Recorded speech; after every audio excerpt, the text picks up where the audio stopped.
எப்படி இருக்கீங்க எல்லாம்? எப்படி ஃபீல் பண்றீங்க? இப்ப நீங்க எல்லாருமே ஒரு ஹீட்டா ஆனால ஒரு மாதிரி டென்ஷனாவே இருக்கும், படிக்கும்போது டிஸ்டர்பா இருக்கும். இப்ப ஏசி எல்லாம் போட்டுருக்காங்க, உங்களுக்கு தியேட்டர் மாதிரி இவ்வளவு பெரிய சொல்லி தரதுக்கு டிவி வச்சிருக்காங்க.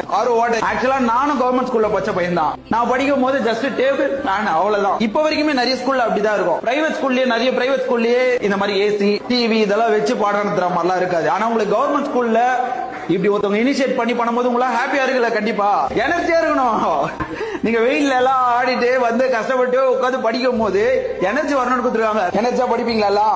நீங்க இதெல்லாம் பார்த்து என்ன பண்ணோம்? எனக்கு ஒரு விஷயம் புரியவே மாட்டுது. இப்போ எஜுகேஷன்லாம் வேல்யூ கிடையாது. ஒருத்தன் வீடியோ போட்டாக்கா, பைத்தியம் மாரி பண்ணாக்கா, கண்ட கர்மத்தெல்லாம் காமிச்சா வந்து அவங்களுக்கு சீஃப் கெஸ்ட்டாக கூப்பிடலாம், ஸ்கூலில் சீஃப் கெஸ்ட்டாக கூப்பிடலாம். குழந்தைங்களே பார்த்து கேட்கும் போல் இவர் என்ன பெருசாக சாதிச்சா நமக்கு வந்து இங்கே பாடம் எடுத்துட்டு இருக்காரு, நல்லா படிங்க அப்படி இப்படின்ட்டு அப்படி சொல்லிட்டு குழந்தைன்னு நினைக்கும் போல. குழந்தைங்களுக்கு இருக்காத அறிவு கூட இப்போலாம் ஸ்கூல் டீச்சர்ஸ்க்கு, ஹெட் மாஸ்டருக்கு, பிரின்சிபல், காலேஜ் பிரின்சிபல்லேருந்து எவ்வளோ பேர் படித்தவங்களுக்கு அந்த அறிவு இல்லை. அதாவது குழந்தைங்களுக்கு படிப்பை போதிக்கிறவங்களுக்கு அந்த அறிவு இல்லை.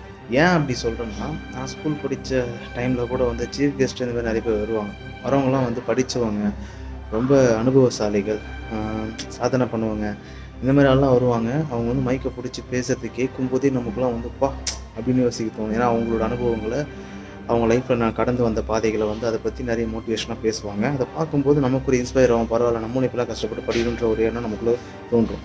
ஆனால் இவங்கெல்லாம் போய் என்ன பண்ணுவானுங்கன்னு யோசிச்சா, இந்த தர்பூசணி பழம் அவனை பார்த்தா தர்பூசணி தான் இருக்குது. அவனே வந்து ஸ்டேஜ்லேயே டான்ஸ் ஆடிட்டு இருக்கான். இவன் போயிட்டு குழந்தைங்களுக்கு போயிட்டு மோட்டிவேஷனாக பேச சொன்னாக்கா, ஏசி போட்டாங்க ஒழுங்காக படிப்பீங்களா, அது எல்லோரும் தான் கேட்பாங்க. அவங்க பேரண்ட்ஸ் வந்தாலும் தான் கேட்பாங்க. அது தெரியாது யாருக்குமே. என்னடா போங்கடாடி. இந்த சிஸ்டம் எப்படி நகர்ந்து கொண்டு போகுதுன்னு பார்த்தீங்கன்னா இப்படி தான் போகுது. நீ படித்தா உனக்கு வேல்யூ கிடையாது, நீ சாதனை பண்ணால் வேல்யூ கிடையாது. நீ வீடியோ பண்ணு, இன்ஃப்ளூயன்சராக கண்ட ஆப்பை வந்து ப்ரொமோஷன் பண்ணு.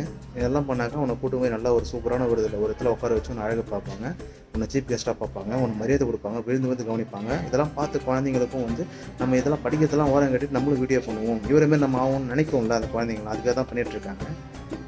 இதெல்லாம் தெரிஞ்சு தான் பண்ணுறாங்களா, தெரியாமல் பண்ணுறாங்களா, ரொம்ப டவுட் ஓடிட்டுருக்கு. வளர்க்குறவங்கள கொஞ்சம் பார்த்து வளங்கப்பா. இவங்கெல்லாம் நம்பாதீங்க. படிப்பு சொல்லிக் கொடுக்குறவங்களுக்கே இப்போ அதெல்லாம் தெரிய மாட்டேது. பேரண்ட்ஸ் பார்த்து பண்ணுங்கள், பார்த்து வளங்க, சொல்லி கொடுத்து வளங்க.